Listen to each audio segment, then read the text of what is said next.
as I was searching this phone out, when I found this one on eBay, this one was, well, it's still there's still listings on there. The price fluctuates depending on what the dollar's doing.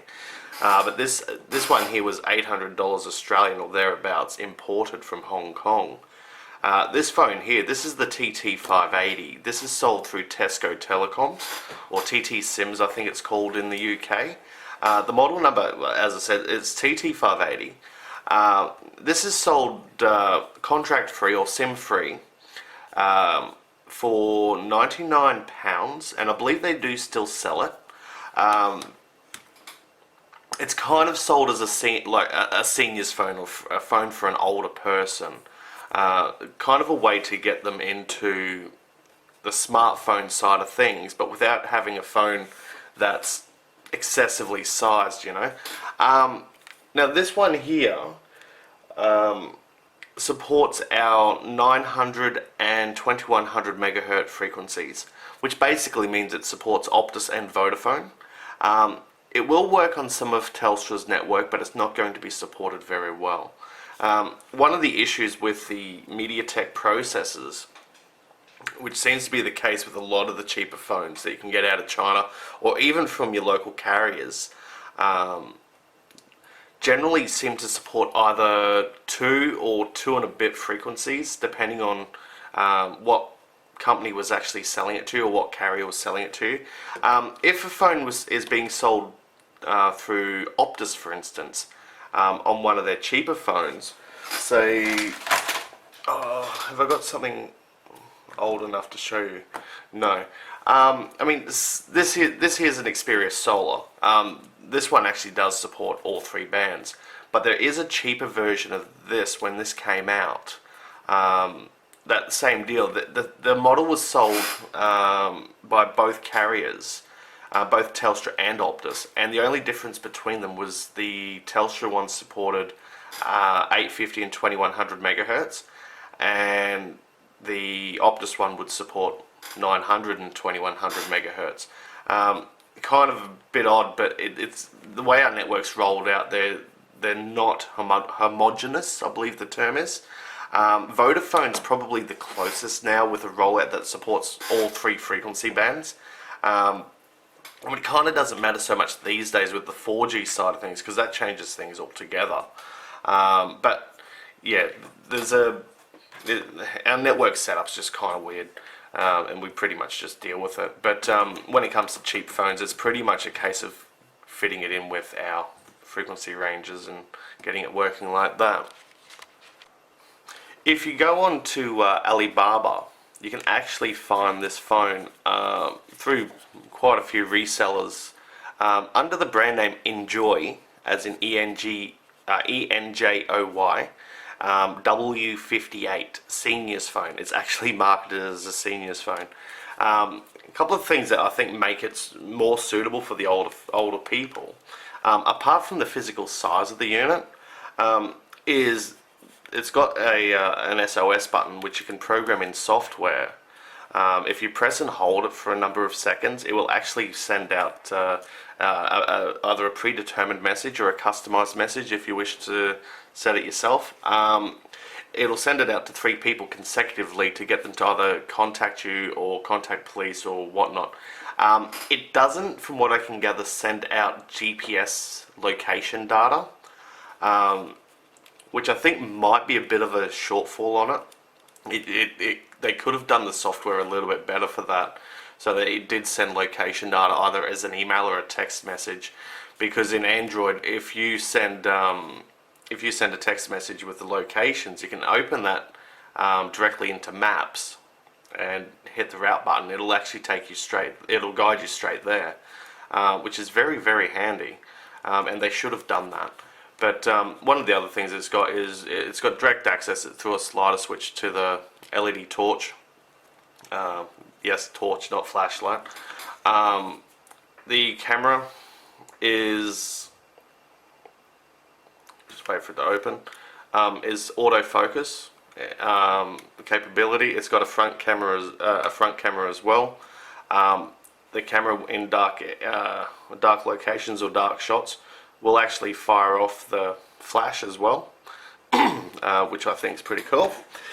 So the LED is not just for the torch. I mean, it can be used for both purposes, and you can activate it using a torch app, which kind of becomes redundant, but you could flash it, say, to flash an SOS message or something like that if you wanted it to. A couple of little things that I kind of don't like about this. It is a bit cheap, as in cheap build. It's got a bit of flex this way. I'm not sure what these contacts are for. I'm assuming it's probably for a dock, like a charging dock or something like that. The phone supports standard full-size SD cards, or you can use smaller SD cards by using SIM card adapters, like I've done here. It's got the Optus Origami SIM card in it with all the modules. It's also got well, the Microsd Storage up to 32 gig, I believe. It should take more, but 32 gigs kind of a safe bet.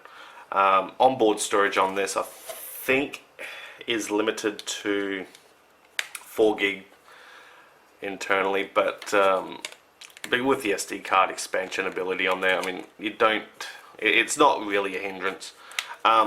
It's a smaller phone. The screen resolution on it's 800 by 480, which means it doesn't really need as much RAM to run as, say, something like this, which is running a half HD or 720p display.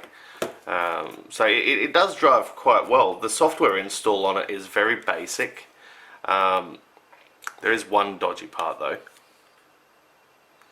Wait for it to play. I think they might have stolen that sound from another manufacturer. That's a bit suspicious. But outside of that, yeah, it's a pretty standard phone. It's not quick to start, but it's not slow either. I mean, it's not really doing a great deal once it's running. It's running a pretty vanilla Android installation.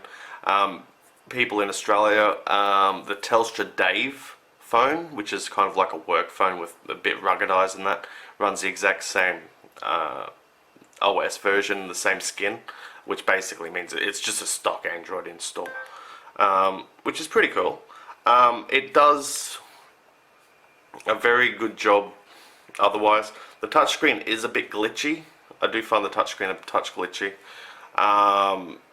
Like, as far as accuracy is concerned, it's not the best. It does do GPS, full data, Wi-Fi's in there, Bluetooth's in there. It is single SIM. That doesn't concern some people, but in Australia we really don't have too much of a market for dual SIM phones. Not a lot of people use them. The other issue with dual SIM phones, especially in Australia, is our GSM network on most carriers, except for Vodafone at the moment that we know of, are closing down. So it'll be 3G only, 3G and 4G only. That limits dual SIM phone usability here, because most dual SIM phones throw the inactive SIM over to GSM just for handling calls and text messages. That's not going to work here. After, I believe, Telstra this year and Optus next year, the GSM network's closing. So, yeah. But overall, it's a pretty basic phone. I mean, it's not going to win any speed races by any means. I mean, it's not going to be capable of it. It's the battery, and it's pretty much a battery out of an old Nokia phone. It's like is it a BP5L or something like that? Was the old Nokia battery that went in everything Chinese. Well, anything you can get from China that uses a replaceable lithium-ion battery is more often than not using the standard Nokia battery, which I think is pretty cool. I mean, at least they standardized on that. One of the other things with this is, and it's the same deal with the Philips, is the headphone socket doesn't exist at all. You have to use an adapter that plugs into the USB port down here, and then that comes out to 3.5mm 4-pole adapter, and you can then use just a standard headset in that. That actually, it seems to be becoming more and more common. It's not an active adapter that's used, it's actually just a straight pass-through. So it wouldn't be too hard if you wanted to or had to modify a cable to go straight into it, because it pretty much is a pin converter. So yeah, lots of fun. This is the second of about 4 possible options for Android flip phones that we can get, or that's possible to get for the Australian market. Now, none of these are sold here locally, even though I'd like some of them to at least be sold here. But it's an option for people, you know. And they are cheap enough, and they do work here. They support our network standards pretty well. I think the only limitation I've had with this is the GSM doesn't know where I am yet. GPS doesn't know where I am yet, because the phone was programmed for another market. It does take a little while to associate, or to work out, you know, calculate is the term, our location, or its location. I think once it's got it, it should be okay, but it is having a bit of a hard time getting a lock at the moment. But that's normal, even if you take a phone that you know works to another country, it can take quite a while for it to get some sort of sync on it, because it's not expecting that sort of location. It just takes a while to get the calculations up. But yeah, it does work. When you look for things, you can use the keypad in this case as a multi-tap style thing. Say if you wanted to type in, you know, Gary, it's you go up to search. Just back. Come on, phone, behave. So you go G A R R Y. If you wanted to do it that way. The only thing I have an issue with is I can't just press enter. This button doesn't work as an enter key, which is kind of annoying, because you'd think you'd type it out and then click and off you go. No, it doesn't do that. This one's more the C key, or the clear, as opposed to back. And this one here seems to be the app options button there. Wakey, wakey. No going to sleep while we're busy, please.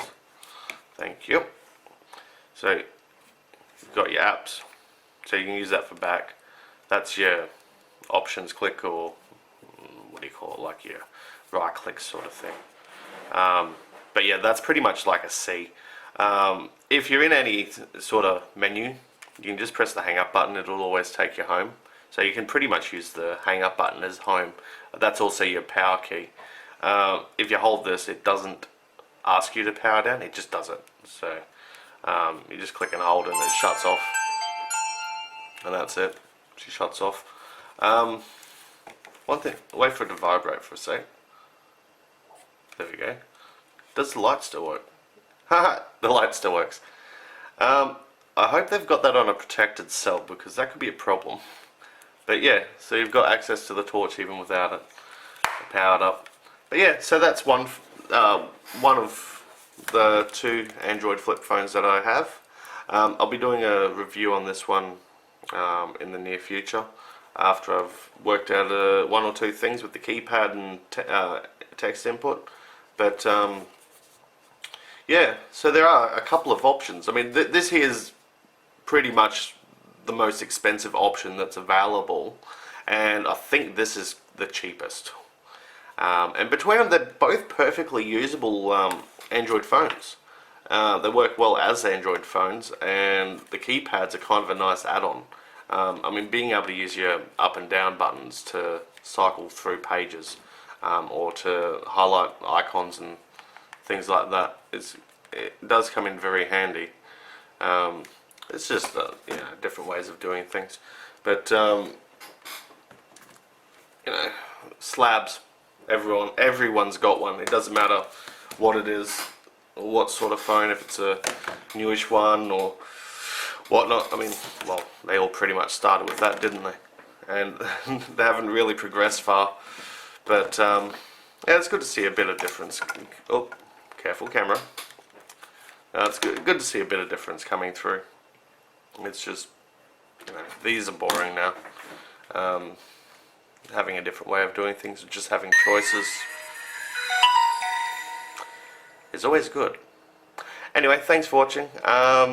Any questions, leave them down below. I'll probably do a follow-up video at some point in time. I will once I've done the actual review for this one. But yeah, just ask questions. Someone will answer, I will, whichever. Anyway, have a good one. Talk to you next time.